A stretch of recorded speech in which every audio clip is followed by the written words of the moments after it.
औज़ुबिल्लाहिमिनश्शैतानिर्रजीम बिस्मिल्लाहिर्रहमानिर्रहीम रब्बि इश्रह ली सदरी वयस्सिर ली अमरी वहलुल उक़दतम मिन लिसानी यफ़क़हू क़ौली। अस्सलामु अलैकुम वरहमतुल्लाह। वेलकम बैक जी। आज जो टॉपिक आपके साथ शेयर कर रहा हूँ वो पार्ट 2 है। जैसे कि पहले पार्ट 1 टॉपिक में फ़ायर को हमने डिस्कस किया था, आज इसकी बाकी चीज़ों को डिस्कस कर रहे होंगे। तो क्लासिफिकेशन ऑफ फायर से हम स्टार्ट करते हैं एज़ पर NFPA 10। बहुत सारे लोग मुझसे सवाल कर रहे होते हैं कि जो आप क्लासिफिकेशन बता रहे हैं कि वो डिफरेंट है जो हम लोग पढ़ रहे होते हैं। तो पाकिस्तान में जो हम नॉर्मली क्लासिफिकेशन पढ़ रहे होते हैं वो आप कह लें कि वो ब्रिटिश स्टैंडर्ड है। और ज़्यादातर कंपनीज़ जो है वो, या बहुत सारी कंपनीज, ज़्यादातर मैं ना कहूँ, बहुत सारी कंपनीज जो है वो NFPA को फॉलो कर रही होती हैं। और चूँकि पाकिस्तान का बिल्डिंग कोड जो है उसके अंदर भी तमाम हवालाजात या उसको जो एक्सट्रैक्ट किया गया है वो NFPA 10 से है। तो मेरी रिकमेंडेशन आपको यही होगी कि जितनी भी क्लासिफिकेशन ऑफ फायर है वो आप NFPA 10 में जो दी गई हैं आप उसी को फॉलो करें। तो एज़ पर NFPA 10 जो क्लासेज ऑफ फायर हैं वो 5 हैं। क्लास ए फायर सबसे पहले हम कहते हैं। क्लास ए फायर जो होती है वो ऑर्डिनरी कंबस्टिबल मटेरियल की होती है, जैसे कि वुड है, पेपर है, क्लॉथ है, प्लास्टिक है, रबर है, और इसका जो सिंबल है वो आपके सामने मौजूद है इसमें। इसके बाद क्लास बी फायर है। क्लास बी में कंबस्टिबल और फ्लेमेबल लिक्विड्स होते हैं और कंबस्टिबल गैसेज होती हैं, इन दोनों को कंबाइन किया हुआ है। सो क्लास बी का मतलब है कंबस्टिबल और फ्लेमेबल लिक्विड्स और फ्लेमेबल गैसेज। इसी तरह से जो क्लास सी फायर है वो इलेक्ट्रिकल एनर्जाइज इलेक्ट्रिकल इक्विपमेंट्स हैं, वायरिंग्स हैं, सॉकेट्स हैं। अगर इनमें इलेक्ट्रिकल के आइटम्स में आग लगती है तो उसको हम इलेक्ट्रिकल फायर यानी कि क्लास सी फायर कह रहे होते हैं। इसी तरह से क्लास डी फायर है जो कि मेटल फायर कहलाती है, और इसके अंदर सोडियम है, मैग्नीशियम है, पोटेशियम है, लिथियम है। इन तमाम मेटल्स के अंदर जब भी आग लगती है तो इसको हम क्लास डी फायर कह रहे होते हैं। और फिर क्लास के फायर है यानी कि किचन फायर, यानी कि वेजिटेबल और एनिमल ऑयल्स है, फैट्स है जो हम किचन में यूज़ कर रहे होते हैं, जो ग्रीस वहाँ पे जम जाता है उसके ऊपर अगर आग लगती है तो उसको हम क्लास के फायर कह रहे होते हैं। तो ये है as per NFPA 10 classification of fire. अब चलते हैं हम हीट ट्रांसफ़र की तरफ। हमें पता है अच्छी तरह से कि हीट जो है जब भी ट्रांसफ़र होती है वो वार्म ऑब्जेक्ट से जो कोल्ड ऑब्जेक्ट्स हैं या कूलर ऑब्जेक्ट्स हैं उनकी तरफ ट्रांसफ़र हो रही होती है। और ये जो हीट के ट्रांसफ़र का अमल है ये कंडक्शन, कन्वेक्शन और रेडिएशन के थ्रू हो रहा होता है। अब ये कंडक्शन, कन्वेक्शन और रेडिएशन कैसे होते हैं इसकी आप अभी पिक्चर भी देख रहे होंगे। कंडक्शन का मतलब है transfer of thermal energy from one material to another, एक मटेरियल से दूसरे मटेरियल तक ट्रांसफ़र होना बाय डायरेक्ट कॉन्टैक्ट। इसमें आप देख रहे होंगे कि फायर फाइटर जो है नॉर्मली जब वो डोर को खोलता है और उसको आइडिया होता है कि पीछे दरवाजे की आग है तो मेटालिक पोर्शन को हाथ लगा रहा होता है बैक साइड से। इसमें क्या होता है कि अगर वो एरिया गर्म है तो जो मेटालिक पोर्शन बाहर की तरफ होगा वो गर्म होगा, तो डायरेक्ट कॉन्टैक्ट से अंदर वाला भी मटेरियल जो है वो गर्म होगा उसका डोर लॉक का। तो इस तरह से उसको पता चल जाता है कि ये एरिया गर्म है और ये डायरेक्ट कॉन्टैक्ट से जो है हीट का ट्रांसफ़र हो रहा है। दूसरा है कन्वेक्शन, यानी कि transfer of heat of thermal energy by the circulation of और मूवमेंट ऑफ लिक्विड और गैसेस। अब ये इसकी सिंपल सी एग्जांपल्स है कि जब कहीं भी आग लगती है तो धुआं उठता है। धुआं चूँकि कहना चाहिए गर्म होता है, हल्का होता है, ये ऊपर की तरफ जाता है और ये ट्रैवल करता है, और जहाँ जहाँ ये इसको डक्ट्स मिलती जाती हैं, विंडोज़ मिलती हैं, ये वहाँ से ऊपर की तरफ ट्रैवल कर रहा होता है। इसीलिए आपको अच्छी तरह से पता है कि जब कोई फायर की इमरजेंसी होती है तो आपको एलिवेटर्स का इस्तेमाल मना होता है, क्योंकि ये जितनी भी लिफ्ट की डक्ट्स हैं उसके अंदर भी कहना चाहिए घुस जाता है। और अगर आप लिफ्ट इस्तेमाल कर रहे हैं, आग लगी हुई है, लिफ्ट स्टक हो गई है और वहाँ पे स्मोक भरना शुरू होगा, और एक टाइम आएगा आप अपना सांस नहीं रोक पाएंगे और स्मोक इनहेल करेंगे, और स्मोक की इनहेलेशन की वजह से आप सफोकेट हो जाएंगे और फिर डेथ हो जाएगी। तो ये दूसरा तरीका कन्वेक्शन का है। और थर्ड जो है वो रेडिएशन है, ट्रांसफ़र ऑफ कहना चाहिए energy as an electromagnetic wave के थ्रू ये ट्रांसफ़र हो रही होती है, और जो एक्सपोज ऑब्जेक्ट्स होते हैं वहाँ तक डायरेक्टली ये हीट पहुँच रही होती है, उनका टेम्परेचर भी हाई हो जाते हैं और उनको भी आग लग जाती है। तो हीट ट्रांसफ़र जो हो रही है बाय कंडक्शन, कन्वेक्शन और रेडिएशन की हो रही है। अब स्टेजेस ऑफ फायर डेवलपमेंट है। ये जो स्टेजेस ऑफ फायर डेवलपमेंट है ये नॉर्मली एक कंपार्टमेंट के अंदर आग लगाई जाती है और फिर वहाँ पे फायर के बिहेवियर को चेक किया जा रहा होता है कि इस कंपार्टमेंट के अंदर इसका बिहेवियर क्या है। तो इसको ये 4 हिस्सों में तकसीम कर रहे होते हैं। पहला एक इंसिपिएंट फायर है, इंसिपिएंट स्टेज होती है, सॉरी इंसिपिएंट का मतलब होता है बिल्कुल इब्तदाई दर्जे की आग होती है। इसके बाद ग्रोथ स्टेज होती है जिसमें वो बढ़ रही होती है, और उसी कंपार्टमेंट की बात करूँ तो उसकी मटेरियल जो है उसके अंदर मजीद पड़े होते हैं, उन तक आग पहुंच रही होती है, उनको भी आग लग रही होती है। फिर एक फुली डेवलप स्टेज होती है जिसमें पूरे कमरे में हर मटेरियल को आग लग जाती है और बड़े फ्लेम निकल रहे होते हैं। इसके बाद डिके स्टेज होता है कि जिसके अंदर ऑक्सीजन भी कंज्यूम हो चुकी होती है और मोस्ट ऑफ द आपका मटेरियल भी कंज्यूम हो चुका होता है। इसको एक एक करके देख लेते हैं। इंसिपिएंट क्या कह रहे हैं कि start with ignition, when 3 elements of the fire triangle come together, जब तीनों एलिमेंट फायर के ट्रायंगल के कंप्लीट हो जाते हैं, कम टुगेदर हो जाते हैं, तो आग लग जाती है, कंबशन प्रोसेस आपका स्टार्ट हो जाता है। और इस पॉइंट पे फायर चूँकि स्मॉल होती है, कन्फाइंड होती है और फ्यूल को ही लगी हुई होती है सिर्फ, जो इनिशियली लेट्स सपोज कोई सोफ़ा है उसको आग लग गई है, तो उसको हम इंसिपिएंट फायर कहते हैं।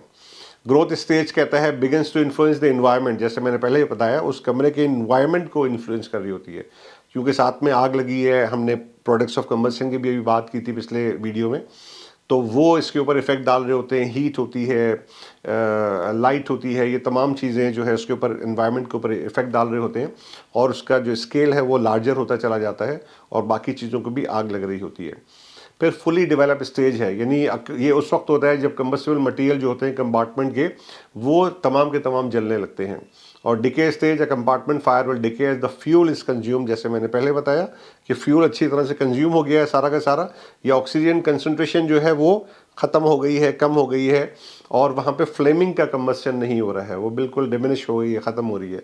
अब याद रखिएगा, फ्लेमिंग नहीं हो रही तो उसका मतलब है वो नॉन फ्लेमिंग की तरफ जा रहा है, जैसे कि हमने स्मोल्डरिंग इफेक्ट की बात की थी, उस कंडीशन में है। तो ये 4 स्टेजेस ऑफ फायर हैं, दोबारा से रिपीट कर रहा हूँ। इंसिपिएंट स्टेज है, ग्रोथ स्टेज है, फुली डेवलप स्टेज है और डिके स्टेज है। अब चलते हैं जनाब कुछ पॉइंट्स टू रिमेंबर की तरफ। कुछ डेफिनेशंस हैं, कुछ जो आपको अच्छे से याद होनी चाहिए, क्योंकि जब भी आप कहीं इंटरव्यू में जाएंगे वहाँ भी काम आएंगी। ये तो एक सेकंड इसका बेनिफिट है। असल चीज़ है कि जब आप इन फायर की डेफिनेशंस को समझेंगे तो आपको फायर को समझने में आसानी होगी कि फायर है क्या, इसके बिहेवियर्स कैसे हैं, इन डेफिनेशंस का मतलब क्या है। जब आप इनको अच्छे से समझेंगे तो आपको फायर फाइटिंग के लिए आसानी होगी, लोगों को समझाने में आसानी होगी, और आप डिफरेंट टेक्निक्स अच्छे तरीके पर इस्तेमाल कर रहे होंगे। तो इनको समझना अच्छी तरह से बहुत ज़रूरी है, ना कि हम सिर्फ ये सोच के एक रट्टा लगा लें कि यार एग्जाम में मेरे काम आएंगी। तो इनको अच्छी तरह से समझ लें। फायर पॉइंट क्या है, ये कहता है the temperature at which a liquid fuel produce sufficient vapours to support combustion once the fuel is ignited. ये वो टेम्परेचर है जब लिक्विड जो है वो सफिशिएंट वेपर्स को प्रोड्यूस करता है, जैसे ही वो इग्नाइट करते हैं उसको। इसको हम फायर पॉइंट कहते हैं। फ्लैश पॉइंट क्या होता है, ये कहता है कि the minimum temperature at which a liquid gives off enough vapours to form an ignitable mixture with air near the liquid surface, यानी लिक्विड की सरफेस के पास उस मिनिमम टेम्परेचर पे जो एनफ क्वांटिटी में लिक्विड और जो वेपर्स है इसका ऑक्सीजन और वेपर्स का एक कम्बिनेशन बन जाता है, और ये बिल्कुल एक फ्लैश पॉइंट होता है, और एक आइडियल कंडीशन होती है। एक ज़रा सा स्पार्क मिला और आग लग गई। Auto ignition temperature, auto ignition की हम पहले बात कर चुके हैं कि वो लोएस्ट टेम्परेचर है जब कंबस्टिबल मटेरियल जो है वो एयर में जल जाता है विदाउट स्पार्क ऑफ फ्लेम। उसको बाहर से किसी भी सोर्स ऑफ इग्निशन की ज़रूरत नहीं पड़ती, ऑटोमेटिकली उस टेम्परेचर के ऊपर उसको आग लग जाती है। अब दो चीज़ें हैं, कंबस्टिबल लिक्विड और फ्लेमेबल लिक्विड। इन दोनों को समझना ज़रूरी है, दोनों की डेफिनेशंस डिफरेंट हैं। फॉर एग्जांपल कि कंबस्टिबल लिक्विड आप किसको कहते हैं और फ्लेमेबल लिक्विड आप किसको कहते हैं। कंबस्टिबल लिक्विड की अगर हम बात करें तो ये कहता है कि liquid having a flash point at और अबव 100 डिग्री फ़ारेनहाइट। ऐसा लिक्विड जिसका फ्लैश पॉइंट 100 डिग्री फ़ारेनहाइट या उससे ऊपर हो, एट और अबव 100 डिग्री फ़ारेनहाइट यानी कि 37.8 डिग्री सेल्सियस या उससे ऊपर होगा, तो उसको हम कंबस्टिबल लिक्विड कहेंगे। और वो तमाम लिक्विड्स जिनका फ्लैश पॉइंट 100 डिग्री फ़ारेनहाइट या 37.8 डिग्री सेल्सियस से नीचे होगा, उनको हम फ्लेमेबल कहेंगे। तो इसलिए गैसोलीन जो है वो फ्लेमेबल है क्योंकि इसका फ्लैश पॉइंट 100 डिग्री फ़ारेनहाइट से नीचे है, और डीजल जो है वो कंबस्टिबल है क्योंकि उसका जो फ्लैश पॉइंट है 100 डिग्री फ़ारेनहाइट से ऊपर है, यानी कि 37.8 डिग्री सेल्सियस से ऊपर है। तो ये डिफरेंस है दोनों का, कंबस्टिबल और फ्लेमेबल लिक्विड्स का। इन टेम्परेचर से भी आपको पता चल जाना चाहिए कि कौन सा मटेरियल कंबस्टिबल है और कौन सा फ्लेमेबल है। फ्लैश ओवर, जो स्टेजेस ऑफ फायर की हमने बात की थी, जो रैपिड ट्रांजिशन होता है ग्रोथ स्टेज से फुली डेवलप स्टेज में। जैसे ही ग्रोथ स्टेज से मामला आगे बढ़ता है फुली डेवलप स्टेज में, यानी कि पूरे कमरे के मटेरियल को आग लग गई है बहुत तेज़ी के साथ, तो ये रैपिड ट्रांजिशन होता है, इसको हम फ्लैश ओवर कह रहे होते हैं। और इसी के अंदर एक और टर्मिनोलॉजी यूज़ हो रही है रोल ओवर की, यानी ये वो कंडीशन है जब अर्न बर्न फायर की जो गैसेस हैं वो उस कंपार्टमेंट के टॉप के ऊपर एक्यूमुलेट हो जाती हैं और ignite and flame propagate through the hot layers across the ceiling, और सीलिंग के अक्रॉस में जो लेयर्स हैं इनको आग लग जाती है और वो फ्लेम जो है उनके साथ साथ मूव कर रहा होता है, तो इसको हम रोल ओवर कह रहे होते हैं। इसी तरह से बैक ड्राफ्ट है। बैक ड्राफ्ट के ऊपर फिल्म भी बनी हुई है, बहुत ज़बरदस्त फिल्म है। बैक ड्राफ्ट कब होता है? ये कहते हैं explosive burning of heated gases. ये वो हीटेड गैसेस हैं जिनका एकदम से एक्सप्लोजन के तौर पे जलना, जब ऑक्सीजन इंट्रोड्यूस की जाती है, यानी किसी भी कमरे के अंदर, किसी भी कंपार्टमेंट में, किसी भी वाइड स्पेस के पास अगर ये एक्सप्लोसिव हीटेड गैसेस मौजूद हैं और वहाँ पे ऑक्सीजन की कमी हो गई है, तो इसीलिए अभी तक अनबर्न है। इनको सिर्फ ये वेट कर रही हैं कि इनको ऑक्सीजन की सप्लाई मिल जाए, और उस वक्त कोई भी शख्स अगर दरवाजे को एकदम से खोलता है तो क्या होता है कि रश ऑफ एयर अंदर आता है, एकदम से ऑक्सीजन की सप्लाई उसको मिलती है और ये एक धमाके के साथ जल जाती हैं। तो इसको जो धमाका इसका होता है, इसको हम बैकड्राफ्ट कहते हैं। पिक्चर आपको बड़े अच्छे तरीके पे बता रही होगी। तो बैकड्राफ्ट की जो कंडीशन है वो डेवलप किसी भी रूम में, वाइड स्पेस में या किसी एंटायर बिल्डिंग में हो सकती है। और जब भी कंपार्टमेंट, ये स्पेस जो है इसके अंदर ये कंबस्शन का प्रोसेस हो रहा हो, तो हमें पोटेंशियल बैकड्राफ्ट के लिए तैयार रहना चाहिए। इसीलिए फायर फाइटर्स को तरीक़ाकार सिखाया जाता है कि आप किसी भी कमरे को ओपन करने लगे हैं तो अगर दरवाजे के नीचे से स्मोक आपकी तरफ आ रहा है, बाहर की तरफ आ रहा है, और आप अगर दरवाजे के हैंडल को हाथ लगा के चेक करते हैं हमेशा बैक साइड से, और वो गर्म है, तो इससे भी पता चल जाता है कि वहाँ टेम्परेचर बहुत हाई है। तो इस कंडीशन में दरवाजे के आप पीछे रहेंगे, दरवाज़ा आपकी तरफ ही खुलेगा।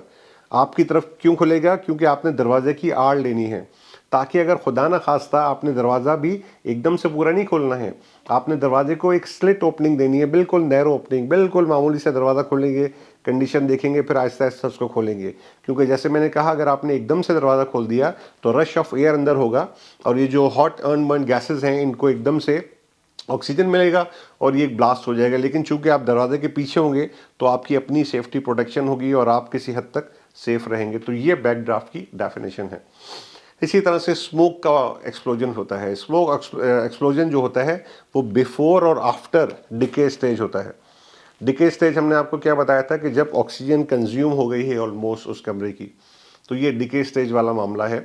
और it occurs as unburnt fuel gases. Unburnt जो फ्यूल गैसेस है वो come in contact with a ignition source. ये जो अनबर्न फ्यूल गैसेस हैं, इनके पास ऑक्सीजन तो मौजूद है किसी न किसी हालत में, इनको इग्निशन सोर्स का इंतज़ार है। जैसे ये इग्निशन सोर्स के साथ मिलती है, एक धमाके के साथ ये स्मोक जो है एक्सप्लोड करता है। The smoke with in its flammable range, वो अपनी फ्लेमेबल रेंज में है, contains an ignition source and results in an explosively rapid combustion. Smoke explosions are violent because they involve pre-mixed fuel and oxygen.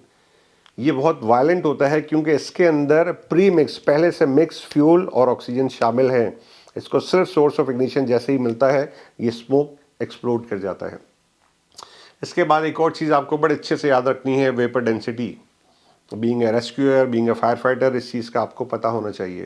ख़ास तौर पर जब हम confined spaces में जाते हैं, कन्फाइंड स्पेसेस में हमने गैस टेस्टिंग करनी होती है, तो हमें पता होना चाहिए कि कौन सी गैस को हम सबसे पहले डिटेक्ट करेंगे, उन गैसेस का बिहेवियर क्या होता है, हमें हाइट पर कौन सी गैस मिलेगी, हमें नॉर्मल कहना चाहिए कंडीशन में नॉर्मल लेवल पे कौन सी गैस मिलेगी, और हमें नीचे कौन सी गैसेस मिलेंगी। जो हैवियर गैसेस होंगी वो नीचे होंगी, जो नॉर्मल कहना चाहिए उसमें होंगी वो लेवल पे वो कौन सी होंगी, और लाइटर वाली कौन सी होंगी। तो इसके लिए हम गैसेस की वेपर डेंसिटी को चेक कर रहे होते हैं। ये क्या है?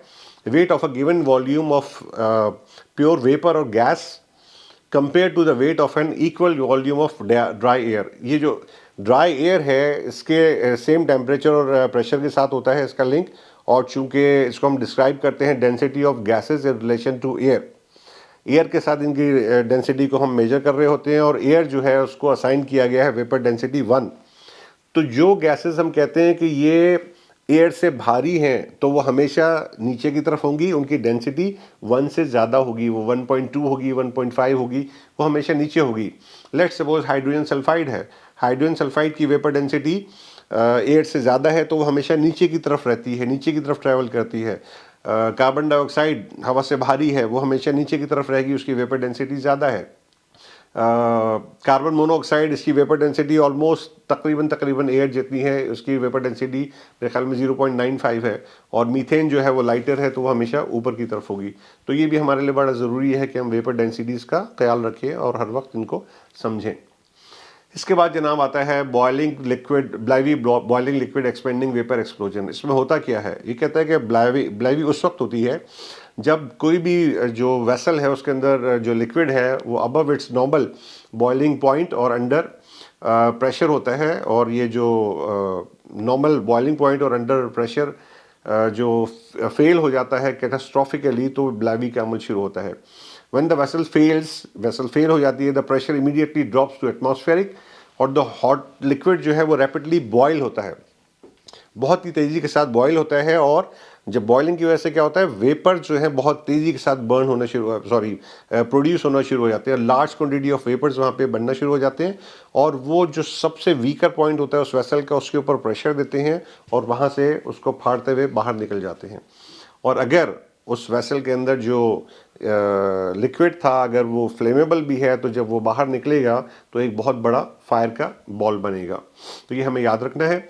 ब्लाइवी कैन अकर, ब्लाइवी के होने के बहुत सारे रीजंस हो सकते हैं, including excessive pressure in the vessel, damage to the pressurised vessel from a mechanical damage, mechanical impact हो सकता है, कोरोजन हो सकता है, ये exposure of a pressurised vessel to external fire. उस प्रेशराइज्ड वेसल को आप एक्सटर्नल फायर अगर मिल जाती है, बहुत सारी आपने ब्लाइवी की वीडियोस देखी होंगी कि उसको टेम्परेचर दिया जा रहा है और एक टाइम आता है कि इतना उसके अंदर प्रेशर बिल्डअप हो जाता है कि वो उसके वीकेस्ट पॉइंट को अटैक करता है, और वहाँ से फाड़ के जब वो बाहर निकलता है, और अगर वो फ्लेमेबल भी है तो एक बहुत बड़ा फायर का बॉल वहाँ से क्रिएट हो जाता है। तो ये जनाब थी ब्लाइवी की डेफिनेशन। तो इसको अगर मैं रीकैप करूं तो इन दोनों को मैं पिछली वीक की और इसको मैं रीकैप करता हूं। तो हमने समझा है आग क्या है, ऑक्सीडेशन को हमने समझा है, इग्निशन, पायलटेड और ऑटो इग्निशन को हमने समझा है, combustion and mode of combustion को हमने समझा है जो कि फ्लेमिंग एंड नॉन फ्लेमिंग थे, फायर मॉडल्स, फायर ट्राइंगल क्या है, फायर टेट्राहेड्रन क्या होता है, इसको हमने समझा है, उनके एलिमेंट्स को हमने समझने की कोशिश की थी। प्रोडक्ट्स ऑफ कंबस्शन क्या होती हैं, प्रिंसिपल ऑफ एक्सटेंशन, आग बुझाने के तरीके, smothering, cooling, starvation and chain breaking chain reaction को हमने समझा। क्लासिफिकेशन ऑफ फायर को आज हमने समझा है, हीट ट्रांसफ़र कैसे होती है, स्टेजेस ऑफ फायर डेवलपमेंट को हमने समझा है, और फिर पॉइंट्स टू रिमेंबर में हमने बहुत सारी डेफिनेशन समझने की कोशिश की, जिसमें fire point, flash point, auto ignition temperature, flammable और कंबस्टेबल लिक्विड्स का difference, flash over, roll over, back draft, smoke explosion and BLEVE. तो ये एक छोटी सी मेरी कोशिश थी बैक टू बैक ये दो पार्ट्स में वीडियो बनाने की, ताकि जितनी भी मालूमात इस फायर या फायर से रिलेटेड चीज़ों की है ये आप लोगों को मैं दे सकूं, कि होप के ये आपके काम आए। इसको एक दफ़ा फिर रिक्वेस्ट है, इसको फैलाइएगा, और हर दफ़ा ये याद रखिएगा जब भी आप इल्म को फैलाएंगे, इनको बांटेंगे, आपका इल्म बढ़ेगा। इसको बार बार याद रखिए, इसको बार बार अपने दोस्तों तक फैलाइए, बताइए जिनको नहीं पता है, ताकि उन तक ये इन्फॉर्मेशन पहुँचे, वो फायर के डायनामिक्स को, फायर की साइंस को अच्छे से समझें। और यकीनन जब आप फायर फाइटिंग के लिए जा रहे होंगे तो ये तमाम चीज़ें उस वक्त आपके जहन में मौजूद होंगी और आपको कहीं ना कहीं मदद दे रही होंगी। तो सब लोगों तक इसको फैलाते जाइए, अपना बहुत सारा ख्याल रखिएगा। Thank you very much. अल्लाह हाफिज़।